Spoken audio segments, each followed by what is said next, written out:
Hello guys, welcome back to my channel wrestle army. तो guys कैसे हैं आप सब? होप सब बढ़िया होंगे। बात करें आज के 18 में 18 मई 2021 के रॉ के पूरे एपिसोड की।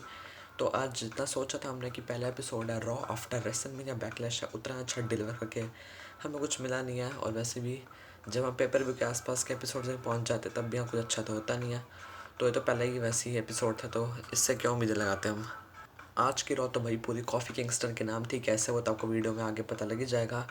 बट उससे पहले आपको मैं यहाँ बता देता हूँ कि सबसे पहले हमें ओपनिंग में देखने को मिलते हैं अपने नए नवेले चैम्पियन, आई मीन वो नए नवेले तो नहीं, बॉबी लैशली मिलते हैं एमवीपी के साथ। और एमवीपी ने कल वादा किया था कि लैशली तुम्हारे लिए कल कुछ सरप्राइज़ होगा रॉ में, तुम्हें कुछ मिलेगा। और यहाँ पर सबसे पहले एमवीपी, लेकिन उससे ही पहले यहाँ पर हमें देखने को मिलता है कि जब बॉबी लैशली की रिंग में एंट्री हो रही होती है ओपनिंग सेगमेंट में, तो उनके साथ यहाँ पर चार पांच यहाँ पर पूरी उनके साथ चेयरिंग गर्ल्स होती हैं जो लैशली को सपोर्ट कर रही होती है। और बॉबी लैशली फुल अपने एकदम मज़े में पूरे इन्जॉयमेंट करके चल रहे होते हैं। वो रिंग में आते हैं एमवीपी, उन्हें कहते हैं कि बॉबी लैशली एक फाइटिंग चैंपियन है, उसने ड्रू को हरा दिया और ड्रू मैकिंटायर भी यहीं के ढेर होगा। ब्रॉन स्ट्रोमन का भी कुछ अता पता है नहीं है। और बाकी पूरी तरह से मैं एकदम बॉबी लैशली किंग की तरह लग रहे थे ओपनिंग सेगमेंट में। फिर यहाँ पर एमवीपी कुछ कहते हैं कि आज लैशली का पहले ही एपिसोड था बैकलैश के बाद का, हमें एक तरह से आज ब्रेक लेना चाहिए था, हमें हॉलीडेज़ पे जाना चाहिए था। लेकिन मैंने कहा नहीं, काम भी एकदम इम्पॉर्टेंट होता है। और एमवीपी ने कहा कि आज हम मेन इवेंट के लिए एक ओपन चैलेंज देते हैं, बॉबी लैशली को कोई भी चैलेंज कर सकता है। तो यहाँ पर तब तो कोई आता नहीं है, लेकिन तभी यहाँ पर वैसे फिर एंट्री होती है ड्रू मैकिंटायर की, जिससे मैं डिसअपॉइंट होता हूँ क्योंकि मैं नहीं चाहता कि दोबारा से बॉबी लैशली और ड्रू मैकिंटायर की फ्यूड हो। कोई नया सुपरस्टार आना चाहिए यहाँ पर, चाहे कोई थोड़ा सा वीक भी हो, बट कुछ यहाँ पर हमें नया तड़का चाहिए। ड्रू मैकिंटायर यहाँ पे आते हैं, लेकिन तभी एमवीपी कहते हैं, जो मुझे सही भी लगता है एमवीपी की बात।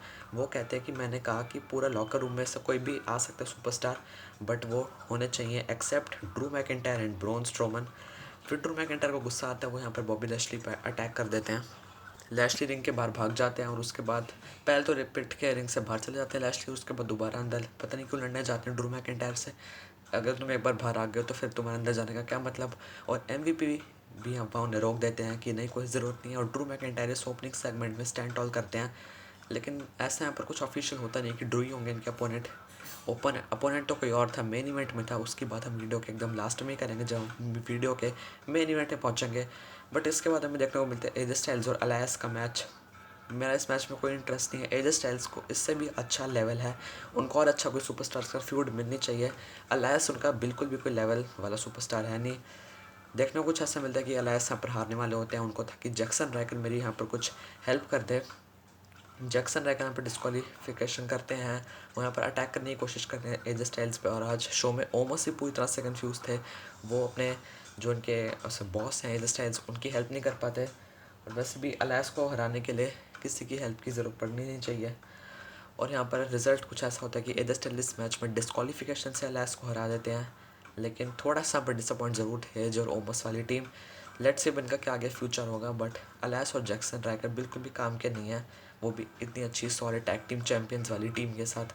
इसके बाद हमें शो में देखने को मिलता है एलेक्सा ब्लिस का बैक स्टेज प्लेग्राउंड वाला सेगमेंट, जहाँ पर आज फर्स्ट टाइम उनके साथ नई नवेली टैग टीम चैंपियंस थी, गेस्ट थी नटालिया एंड टर्मिना।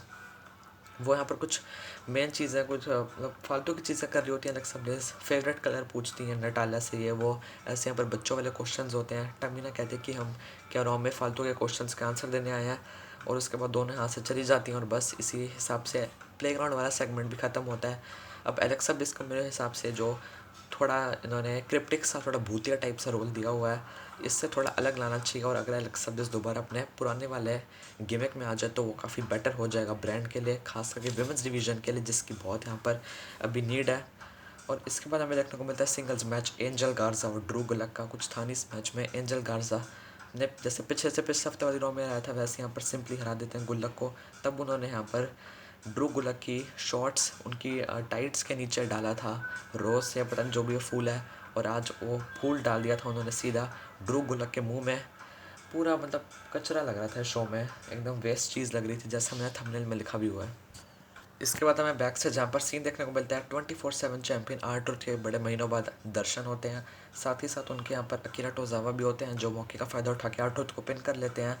उनके आर-ट्रूथ शायद से पता नहीं यहाँ पर किसी के साथ बात कर रहे थे, उनका कोई इंटरव्यू चल रहा था।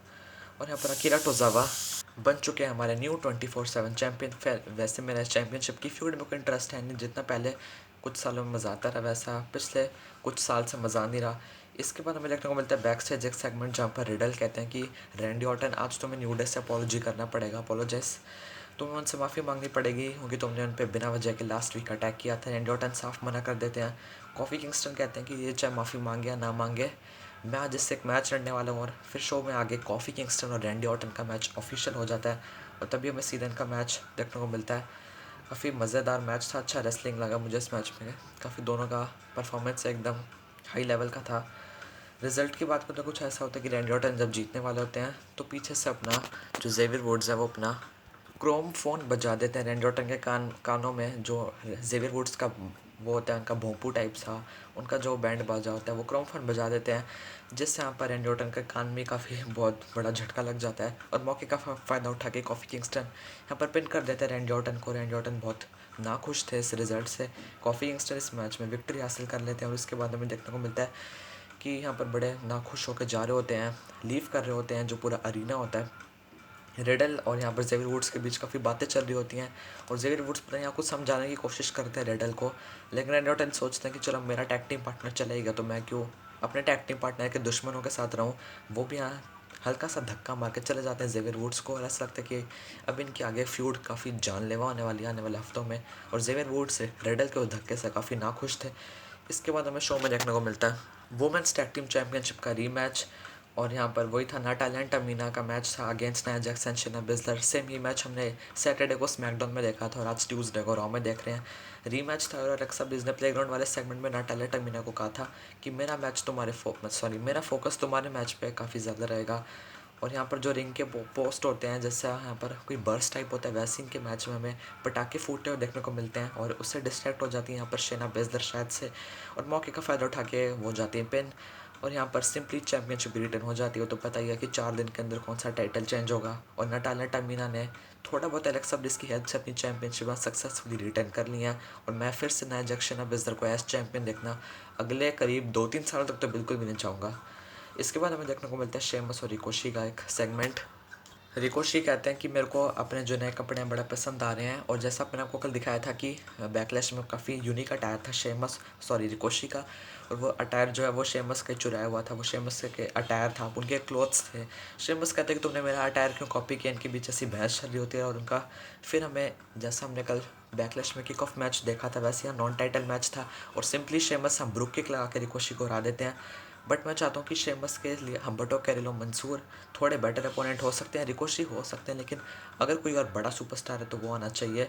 खैर बड़ा सुपरस्टार तो लैशली की मेन चैंपियनशिप के लिए नहीं बचा, तो यहाँ पर अब मिड कार्ड चैंपियनशिप के लिए क्या ही बचा होगा। मैं चाहता हूँ कि रैंडी ऑर्टन और एजे में से कोई एक जल्द से जल्द अपने टैग टीम डिवीज़न छोड़ के अपने मेंस डिवीज़न में तो काफ़ी अच्छा रहेगा और कोई बचेगा लैशली को टक्कर देने वाला सुपरस्टार। इसके बाद हमें देखने को मिलता है कि शार्लेट बैक स्टेज कहती हैं कि मेरे को रिया रिप्ली के साथ फिर से चैंपियनशिप की अपॉर्चुनिटी चाहिए। उसने ट्रिपल थ्रेट मैच में मेरे को पिन नहीं किया था, आस्का को किया था। और फिर यहाँ पर उनको मैच मिलता है आस्का से कि अगर वो मैं मैच जीतेंगी तो उन्हें मैच नहीं मिलेगा, लेकिन उनके बारे में बैक स्टेज फिर कुछ सोचा जा सकता है चैंपियनशिप की अपॉर्चुनिटी के लिए। मैच के दौरान रिया रिप्ली यहाँ पर आती हैं, फिर वहाँ पर अनाउंसर टेबल पे बैठ जाती हैं, उनका मैच फिर देखने लगती हैं।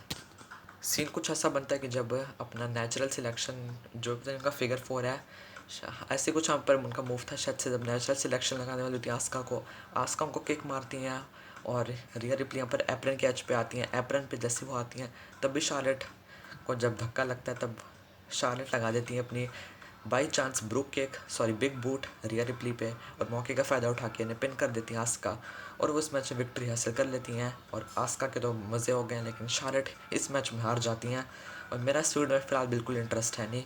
अगर यहाँ पर बेकी लिंच और रोंडा रोजी की रिटर्न हो तो कुछ अच्छा होगा इस फील्ड में। इसके बाद हमें देखने को मिलता है डेमिन प्रीस्ट का मैच और आज मिस नहीं होते उनके अपोनेंट थे पिछले हफ्ते वाले ही जॉन मॉरिसन और ये लंबर जैक मैच था। बट शुक्र है लंबर जैक्स यहाँ पर नॉर्मल सुपरस्टार्स थे, कल बैकलिस्ट की तरह जोम्बीज नहीं थे। रिजल्ट की बात करें तो सिंपली डेमिन प्रीस्ट हरा देते हैं जॉन मॉरिसन को। इसके बाद हमें बैक से देखने को मिलता है शेल्टन बेंजामिन और सेड्रिक अलेक्जेंडर की लड़ाई हो रही होती है। अब पता नहीं इनकी फ्यूड किस हिसाब से आगे लीड करेगी। दोनों ही टैग टीम पार्टनर बैक से आपस में एक दूसरे के खून के प्यासे होते हैं और बस इनकी लड़ाई ऐसी जारी रहती है और फाइनली अब आई जाता है शो का मेन इवेंट, जिसके लिए हम सब एकदम बेसब्री से इंतज़ार कर रहे थे। बॉबी लैशली यहाँ पर आ जाते हैं और फिर ये इंतज़ार कर रहे होते हैं कि इनका अपोनेंट कौन होगा इस ओपन चैलेंज में। और यहाँ पर एंट्री होती है शॉकिंगली, जिस बंदे ने आज शो में रैंडी ऑर्टन को हराया वो आते हैं यहाँ पर कॉफ़ी किंगस्टन जेवियर वुड्स के साथ।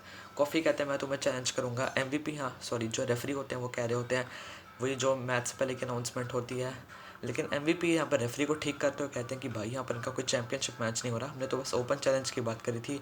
यहाँ पर सिर्फ हमें देखने को मिलेगा लैशली और कॉफ़ी किंगस्टन का एक सिंपल नॉन टाइटल मैच, जिससे काफ़ी ज़्यादा परेशान हो जाते कॉफ़ी किंगस्टन की मैं तो बेकार में अब यहाँ पर इतना बड़े सुपरस्टार को चैलेंज कर दिया, वो भी नॉन टाइटल मैच में। और इसके बाद हमें देखने को मिलता है इनका मैच। मैच इतना कुछ खास था नहीं, कॉफ़ी किंगस्टन पूरी जान तो लगा रहे होते हैं, कमर्शियल भी काफ़ी टाइम ख़राब करते हैं, बट लैशली पूरी तरह से डोमिनेट करते हैं यहाँ पर। फिर ऐसा कुछ सीन यहाँ पर बनता है कि जब रिंग से बाहर कॉफ़ी किंगस्टन को वो बॉबी लैशली रिंग में लेके आ रहे होते हैं, जेवियर वुड्स यहाँ पर रेफरी के साथ जान के बातें कर रहे होते हैं उन्हें डिस्ट्रैक्ट करने की, तभी पीछे से आ जाते हैं अपने स्कॉटिश वॉरियर ड्रू मैकिंटायर जो MVP की स्टिक लेके उन्हें डराते हैं। लैशली उन पर अटैक करते हैं, लेकिन उनके पता नहीं चेस्ट एरिया पे वो स्टिक मार देते हैं ड्रू मैकिंटायर, और रिंग में coffee Kingston fast roll up करके पिन कर देते हैं बॉबी लैशली को। और इसी के साथ मेन इवेंट में बाजी मार लेते हो कॉफ़ी किंगस्टन। तो जैसे मैंने आपको वीडियो के स्टार्टिंग में कहा था कि आज का शो का असली किंग था कॉफ़ी किंगस्टन। उन्होंने आज एक तरह से डिस्ट्रैक्शन से पहले रैंडी ऑर्टन को हराया और उसके बाद WWE चैंपियन बॉबी लैशली को। और इसी पूरे सीन के साथ जो शो है वो चला जाता है ऑफ एयर, और हमें ड्रू मैकिंटायर और न्यू डे का स्टैंड टॉल भी देखने को मिलता है रिंग के बाहर। और लैशली का चेहरा तो आपको दिख ही रहा होगा कैसा है। वीडियो में ज़्यादा एडिटिंग करी नहीं है इसलिए आपको नहीं दिख रहा होगा कोई भी पिक्स, बट आपको थंबनेल में लैशली का वो पिक ज़रूरी दिख गई होगी। अब लेट्स सी बॉबी लैशली का कौन अपोनेंट होगा हेलिना सेल में, लेकिन ड्रू मैकिंटायर ना ही हो तो अच्छा है। कॉफ़ी किंगस्टन में भी मुझे बिल्कुल इंटरेस्ट है नहीं। तो बस इस वीडियो में इतना ही था, पसंद आएगी तो please like share subscribe to my channel. मिलते हैं जल्दी एक नेक्स्ट अच्छी सी वीडियो में, तब तक के लिए बाय गाइस।